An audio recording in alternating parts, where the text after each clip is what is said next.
The strengths that we've had, but certainly some of the areas where we have fallen short and where that has impacted communities. And we have, and I certainly have been very intentional about addressing those shifts. Probably the most important, which is outlined first and foremost in my vision for the department moving forward, is sanctity of life. And out of all of the interactions that we have with our community members, we realize that there are inherent dangers, but the overwhelming majority of those contacts does not require force. So sanctity of life is very important.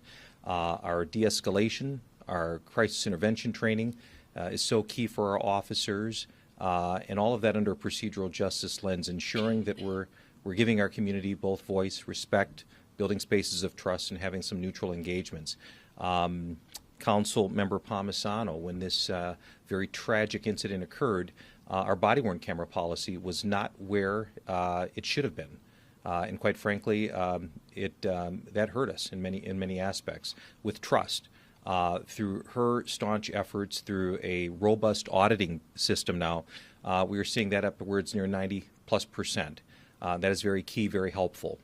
But it's all going to boil down to our relationships. Each and every day, our men and women have to be out there building those relationships of trust, and I'm certainly committed to making sure that we continue to do that to move this department forward.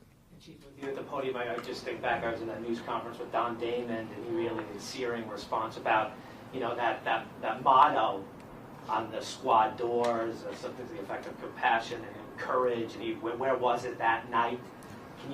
Would you answer Don Damon in that? His question that night?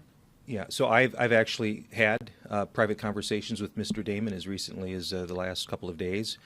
So we've had those discussions. What I will tell you is, unfortunately, that did not occur that night with Mr. Knorr, and so, but that is not reflective of the majority of the men and women on this department. As Mayor Fry said, this was an unprecedented case where we've had an former employee charged with third-degree murder. That's never happened before.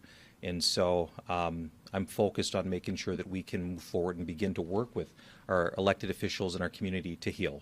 So, yes. And again, another question, just because we haven't had you in front of us since the trial. I know you're bound by internal reviews of this case, but there definitely was some concern about the way some of your officers testified across the street. Do you want to address that publicly for us? Do you have concerns, be it Sergeant Barnett, be it anything else that we heard at that trial, who cooperated, who didn't?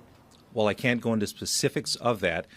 We, as very standard, we will do a full internal review of the Justine Damon Rushik case. We will do an internal review of that, and all parties to that, within all of our employees, we will be looking at policies, procedures, training, and so that is still an ongoing matter for us. Chief, was there anything that you